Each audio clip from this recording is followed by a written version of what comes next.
This is a historic day. US President Donald Trump has officially announced that Israel and Hamas have signed off on the first phase of his plan to end the war, meaning all the hostages will be released very soon. Prime Minister Netanyahu announced at the same time that, God willing, we're bringing them all back. Now we're expecting that all 20 of the remaining living hostages will return to their families in Israel in one batch in the coming days. However, there are intelligence assessments that some of the remains of those who were murdered in captivity will probably never be recovered, as even Hamas has lost track of where they are in the chaos of war. And meanwhile, the last 24 hours have seen a handshake between senior Israeli and Qatari officials as the Knesset prepares for the arrival of President Trump on Sunday for a historic speech. Reports in the Saudi media indicate that the ceasefire will come into effect at noon on Friday.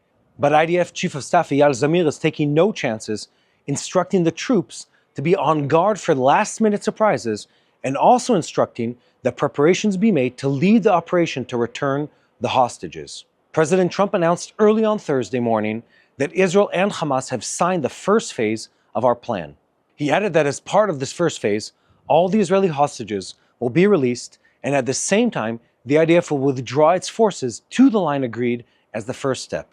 The hostages are expected to be brought back to Israel at the beginning of next week, following several days of negotiations in Sharm el-Sheikh in Egypt.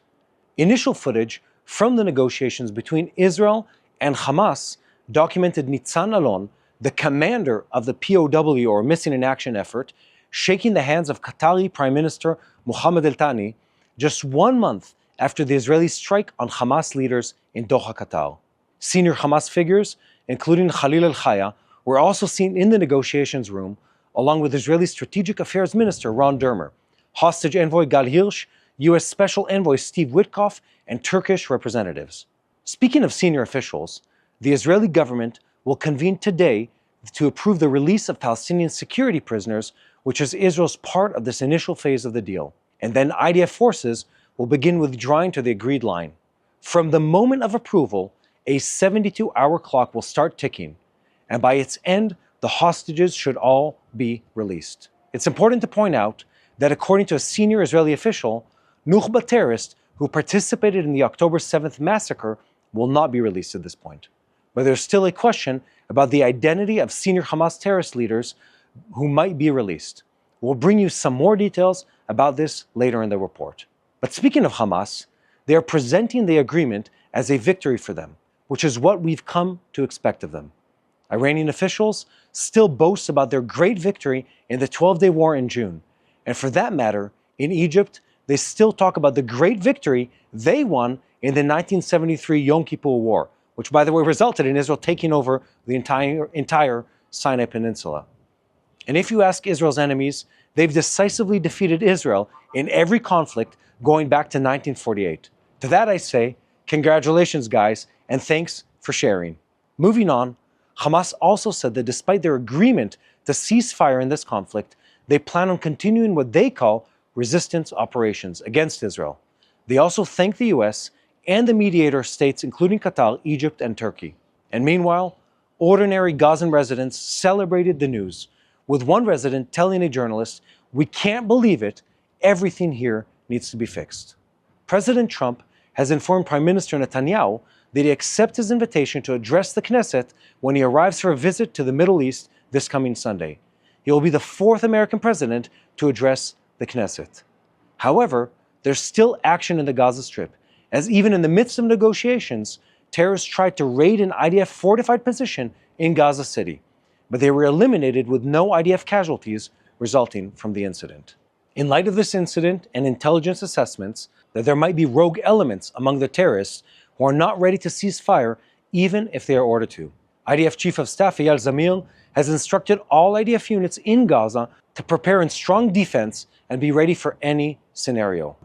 2 years and a few days after Hamas murderers invaded Israel to carry out a massacre on Simchat Torah, Israel and Hamas have signed a ceasefire agreement based on the outline presented by US President Donald Trump. If things proceed as planned, in the first stage, all the living hostages held in Gaza are expected to return by Monday, in exchange for a partial withdrawal of the IDF inside the Strip, the release of hundreds of security prisoners from Israeli jails, and the entry of hundreds of trucks carrying goods into the Gaza Strip. After 734 days of this war, we're within touching distance of its conclusion. In a post on his Truth social network, President Donald Trump wrote, "I am very proud to announce that both Israel and Hamas have signed the first stage of this peace plan. This means that all of the hostages will be released very soon, and Israel will withdraw its forces to an agreed-upon line. As a first step towards a strong, stable, and everlasting peace, all parties will be treated fairly.